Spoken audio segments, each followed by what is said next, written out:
The Diablo Immortal beta is here, and Nemo and I are going to be here to tell you guys everything that you need to know about it, because there are a lot of changes. What is up, my friends? My name is Echo, and today Nemo and I are here to talk Diablo Immortal. Nemo, there is so much to talk about because the beta is finally back. We've had a dry spell, but it's time to light it up. How you doing? What are we talking about today? I'm so excited. Beta is back with a vengeance. They're coming in with the fire of 1,000 suns, so to speak. There's a lot of information, so much stuff. I don't even know where we're going to start, so let's just get going. I do know where we're going to start, Nemo. We're going to kind of rapid fire through everything because there is so much. So first of all, where is the beta? It's located to people, residents, and people that are on the IPs over in Canada primarily. So how's that going to work? So basically, you'd have to be pre-registered for Diablo Immortal and in Canada in order to be able to play this. You will not be able to play if you're not in Canada, and you can't do the whole VPN thing. You have to have been pre-registered before this and be in Canada. Right, and on what devices only will this work? It is only going to be on Android devices. Apple will not be participating in this test. So the reason this is only available on Android is because now you can make in-game purchases, and that's not available via the iOS system for when you're utilizing a beta. So any purchases that you make are going to be refunded to you when this beta goes away into your Battle.net account, because this is a beta. This is not the real game. This will all be wiped, but purchases are going to be able to be made. We have more information on that in a few minutes. So the Necromancer is going to be here. We kind of already knew this, Nemo. Level 60 Necromancer, we've kind of anticipated, but it's official, and I know you're stoked about it.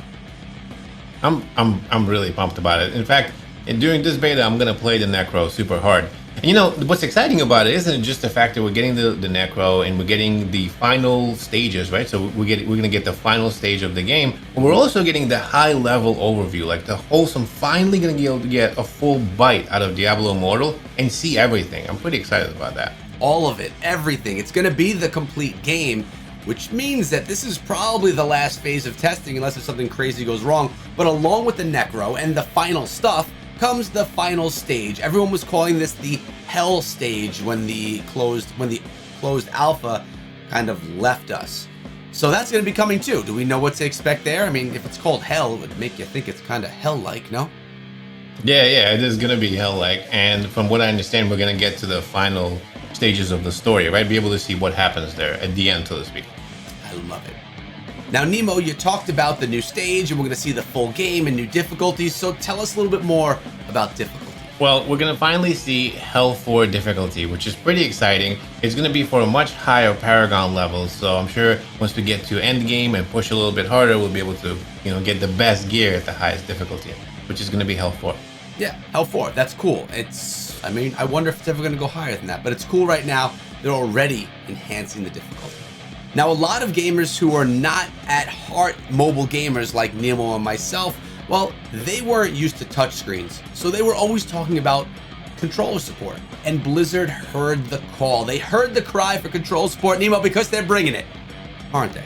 Now, I'm pretty excited about this too. Yeah, they not only that, they did it pretty quickly. If you remember, we talked about the controller support in the last test, and in this one, they're like, yep, we're doing the support. So they're bringing a whole bunch of controllers for limited support for this round of testing.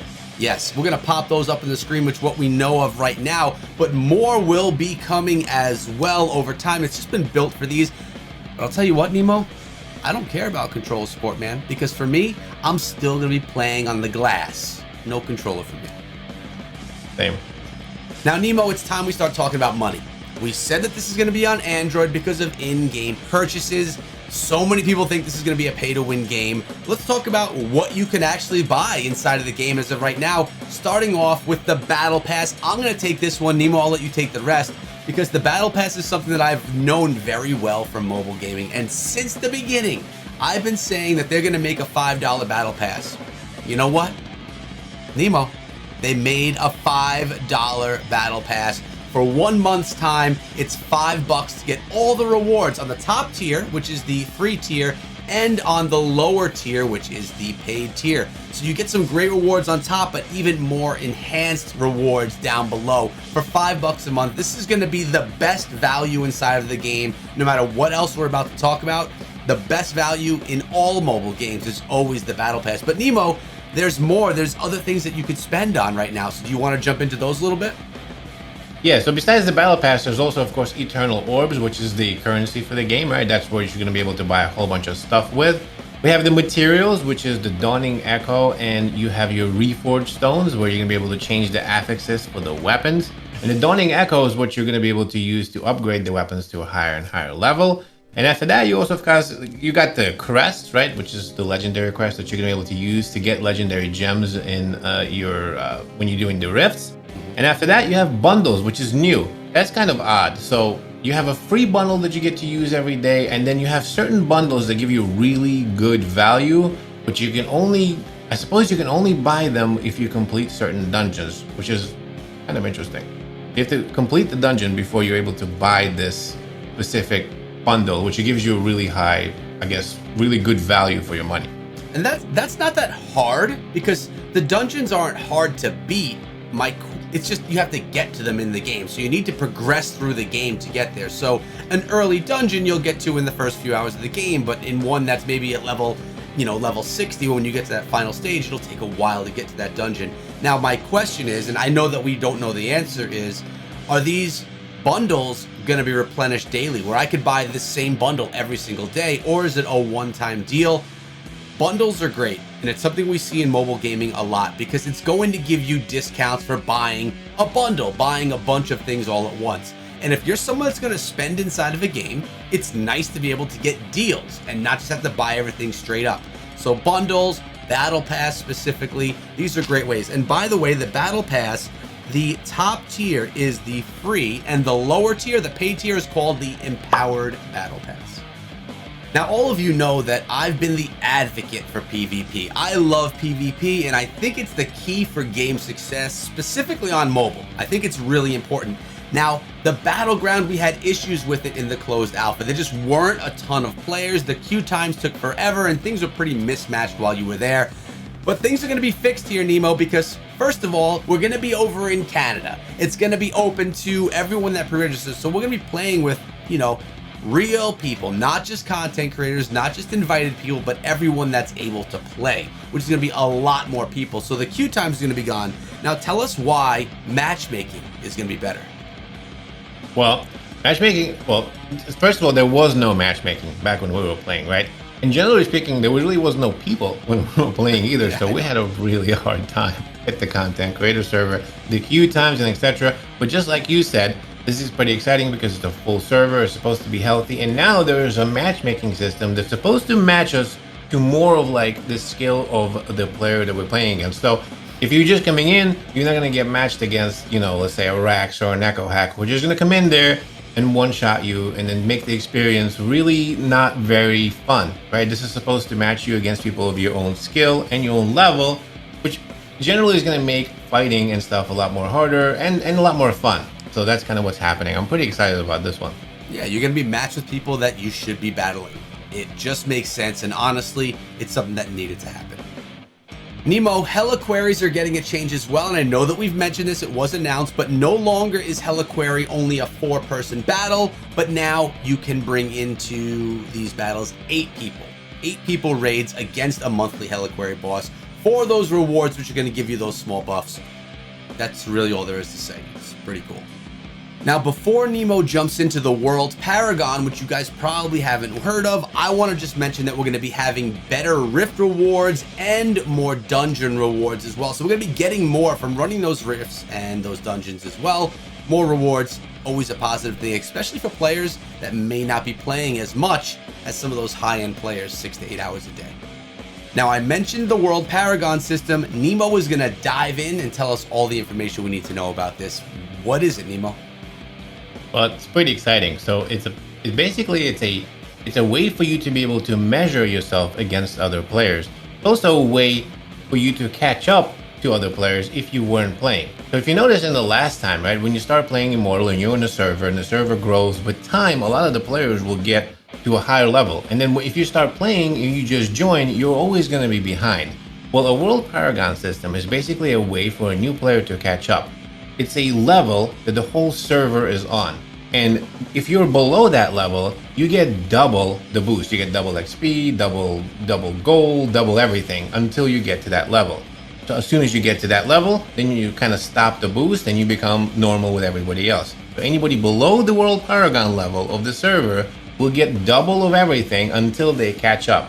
It's really a good way to encourage new players to kind of jump up and get to, the same level as everybody else.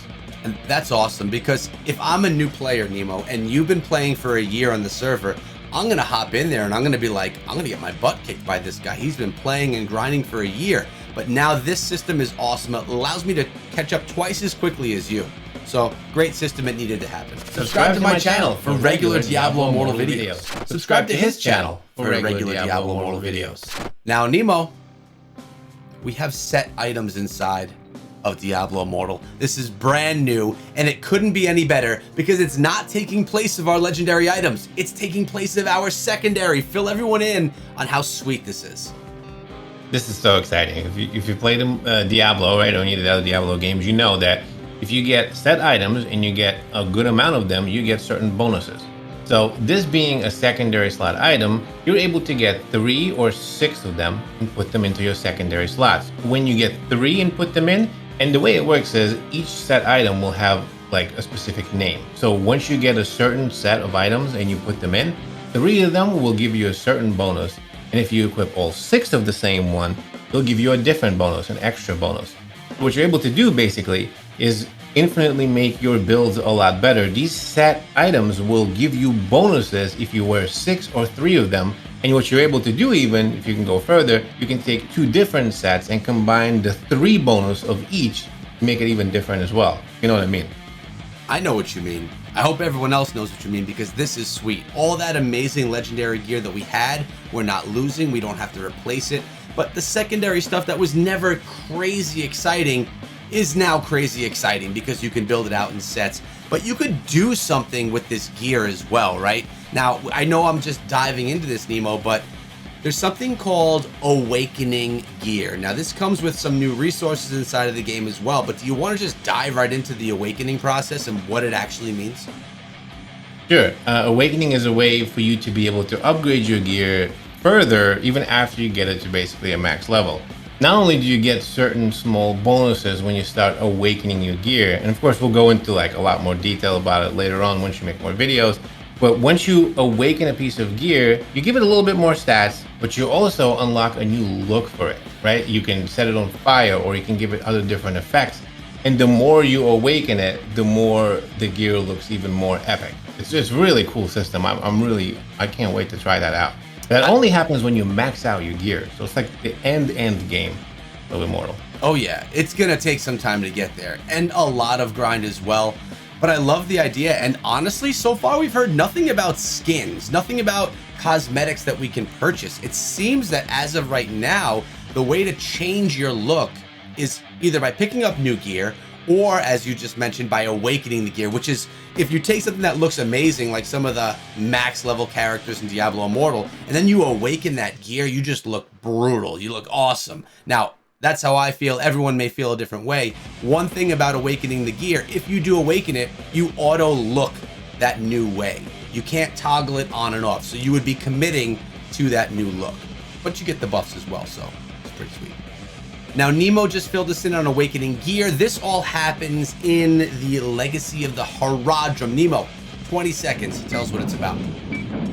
Legacy of the Horadrim is a new system that's introduced to Diablo Immortal that allows you to go and do daily Horadrim dungeons and unlock basically new items that you can slot into specific things. If we only have 30 seconds, specific things that give you more buffs. Think of it as a Helliquary, except for yourself. That's kind of what the Legacy of Horadrim is in 30 seconds. Thank you, Nemo. You did that well. And yes, this stuff is confusing. It's a lot more understandable when you see it, when you get your hands on it. But that's what's great about Diablo Immortal. There's so much stuff to unpack, and it's really confusing when you hear about it. but it's easy to understand once you start getting your hands on it and playing it yourself. So that's part of the reason why I love this game. Now, Nemo, we're going to be seeing a full cycle inside of Diablo Immortal with a full server inside of Diablo Immortal. So we're going to really see what these battles between the Immortals and the Shadows look like. Take us through what it's going to look like when you're defending immortality, when you are the Immortal and you have to defend yourself against those Shadows that are trying to take your position. This is awesome. Yeah, a new level. Finally, a full look into the cycle. We're able to see what happens, and that answers a lot of our issues and problems. The videos that you made and I made about cycle not making any sense, it now makes a lot more sense. The next stage after the Rite of Exile would be the Immortal versus the 30 Shadows, right? So top 3 Shadows from every Dark House get transferred into a level where the Immortal becomes a giant statue and a dungeon boss that goes 1v30 against those Shadows who are just like running around and clicking at his ankles, trying to take him down. And that is a stage that you have to pass in order to continue in the cycle of strife to the final battle that you mentioned. Now, Nemo, this is sweet because you have one Immortal who's made into this massive Immortal, and you have 30 of the best Shadows, 3 from each of those Dark Houses. Now, let's say the Immortal wins. That Immortal maintains immortality, am I correct? That's right. All right. But if the Shadows defeat the Immortal, how do we determine which Shadow will be the new Immortal? And this is probably my favorite new thing. This is very exciting. That's when the cycle turns into the last stage called the final battle. And that's where basically there's a timer that goes on. And as soon as the timer gets to 0, all of the Shadows that were fighting the Immortal now turn red and go against each other. And it turns into a PvP battle. And the top Dark House that gets the immortality is the one that wins that PvP battle.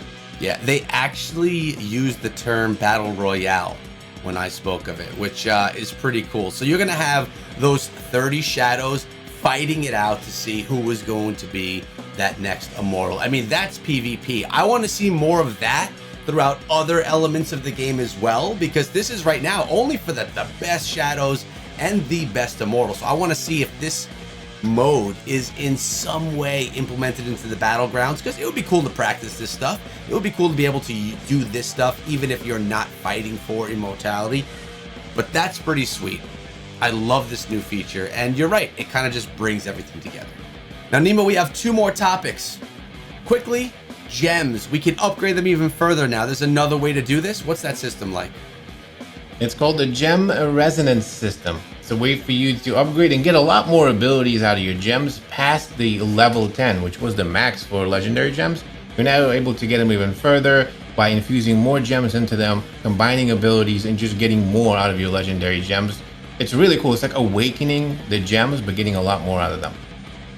Which I don't know if you understand, but this is a crazy amount of time it's going to take, because getting a legendary gem to level 10, especially a 5-star legendary gem, I mean, we've got a lot of time in the game. We weren't even close. So this is end game stuff. People that are playing this game for a long time are going to start seeing that. This is not something you're going to get in a few months of playing. This is something that you have to always look forward to. And I love that, Nemo, that they're giving us features in the game that you won't attain for a long time. So you're always trying to achieve something new. Having those features in place with constant updates that they plan, with having new characters that they may bring, new zones, new dungeons, it's just always going to be something new, including, you know, the new monthly Helliquary bosses as well.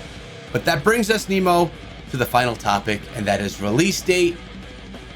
It hasn't changed much. They're still telling us the first half of 2022.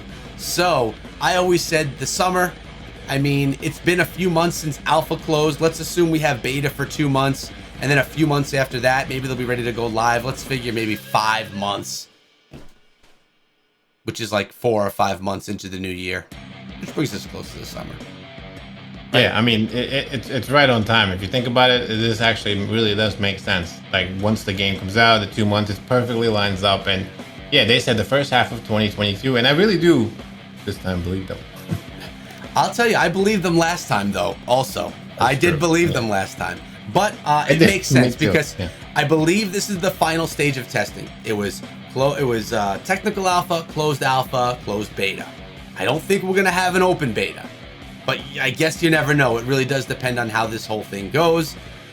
But I think closed beta is it, and then it's going to be global release. That would make sense from a timeline perspective as well.